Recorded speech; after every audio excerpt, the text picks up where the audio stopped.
여러 가지 다른 교훈에 끌리지 말라. 마음은 은혜로서 굳게함이 아름답고 음식으로서 할 것이 아니니 음식으로 말미암아 행한 자는 유익을 얻지 못하였느니라. 우리에게 제단이 있는데 장막에서 섬기는 자들은 그 제단에서 먹을 권한이 없나니 이는 죄를 위한 짐승의 피는 대제사장이 가지고 성소에 들어가고 그 육체는 영문 밖에서 불사름이라.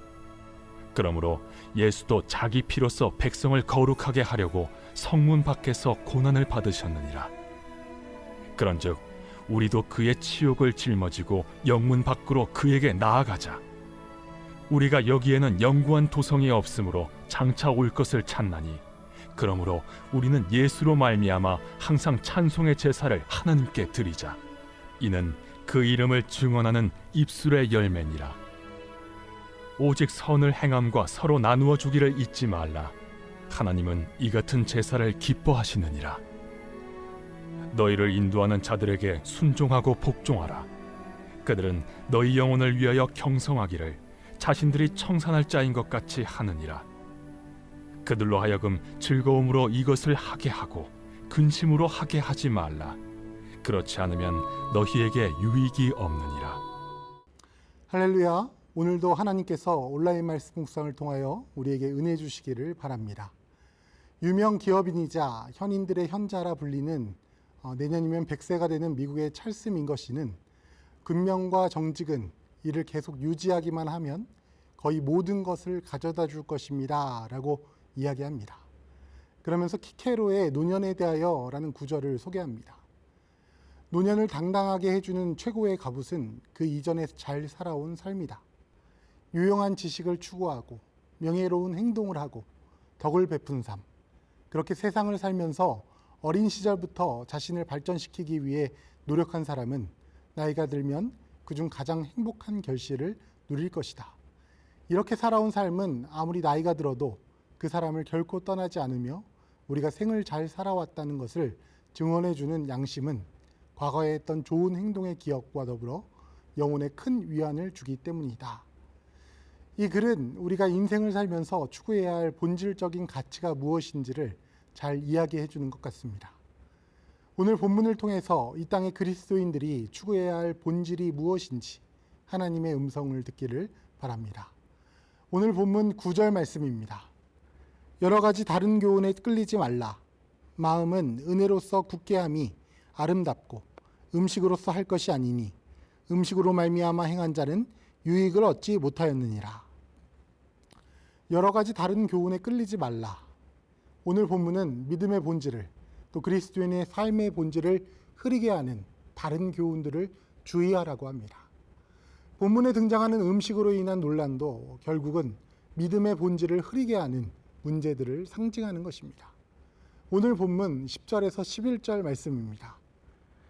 우리에게 제단이 있는데 장막에서 섬기는 자들은 그 제단에서 먹을 권한이 없나니 이는 죄를 위한 짐승의 피는 대제사장이 가지고 성소에 들어가고 그 육체는 영문 밖에서 불사름이라. 장막에서 섬기는 자들은 하나님께 부름받은 성도들입니다. 성도들의 삶의 본질은 제단에서 먹을 권한이 없다고 한 것과 같이 무엇을 얻어가는 삶이기보다 예수 그리스도를 본받는 삶이라고 말씀하십니다. 오늘 본문 12절에서 13절 말씀을 우리말 성경 번역으로 보겠습니다. 이와 같이 예수께서도 자신의 피로 백성을 거룩하게 하시려고 성문 밖에서 고난을 당하셨습니다. 그러므로 우리도 그분의 치욕을 짊어지고 짐 밖으로 그분에게 나아갑시다. 히브리서 기자는 우리에게 짐 밖으로, 영문 밖으로 그에게 나아가자라고 권면합니다. 옛 언약의 백성에게 성소는 거룩한 곳이었고 영문 밖은 더럽고 부정한 곳이었습니다. 우리를 영문 밖으로 부르는 이유는 무엇입니까? 삶의 본질, 믿음의 본질이 세상 사람들이 생각하는 그곳에 있지 않고 예수께서 자기 피로써 백성을 거룩하게 하려고 고난을 받으셨던 그곳에 있기 때문입니다. 예수님은 영문 밖에서 십자가에 못 박히셨습니다. 우리 또한 예수님과 동행하기 위해서는 그리스도인의 삶의 본질을 찾기 위해서는 영문 밖으로 나아가야 합니다. 오늘 본문 14절입니다. 우리가 여기에는 영구한 도성이 없으므로 장차 올 것을 찾나니. 우리는 눈에 보이는 영광을 찾습니다. 우리가 당장 볼 수 있는 것이 눈앞의 성과일 뿐이기 때문입니다. 그러나 하나님 나라에 들어가는 곳의 입구는 바로 예수 그리스도께서 못 박히신 그곳, 치욕을 당한 그곳입니다. 그렇다면 이 시대의 그리스도인들이 삶의 본질, 따라가야 할 삶의 자세는 무엇일까요? 오늘 본문 15절에서 16절 말씀입니다.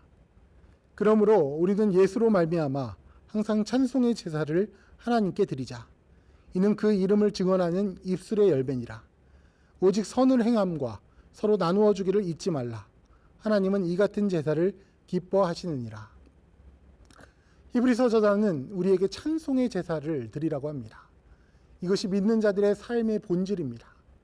하나님을 찬송하는 삶이란 단순히 예배 시간에 노래하는 삶 가운데 찬양을 읊조리는 정도의 신앙을 말하는 것이 아닙니다. 하나님의 통치 가운데 예수 그리스도의 십자가의 은혜를 입은 사람으로서의 삶을 이야기하는 것입니다. 제2로서의 예배와 찬송을 넘어서서 영문 밖 성령 하나님의 보냄받은 세상에서 하나님이 기뻐 받으시는 거룩한 산 제물로서의 삶을 살아야 합니다. 그래서 본문은 오직 선을 행함과 서로 나누어 주기를 잊지 말라라고 우리에게 권면합니다. 이것은 단순히 율법주의적으로 규칙을 지키듯 착한 일을 하고 나누어 주는 삶을 이야기하는 것이 아닙니다. 예수님께서는 우리를 위하여 십자가를 지셨듯 자기 십자가를 지고 예수님께서 우리를 사랑하신 것처럼 내 이웃을 사랑함으로 선을 행하고 서로 나누어 주기를 힘쓰는 것이 우리 인생의 본질, 우리 믿음의 본질이라고 말씀하십니다.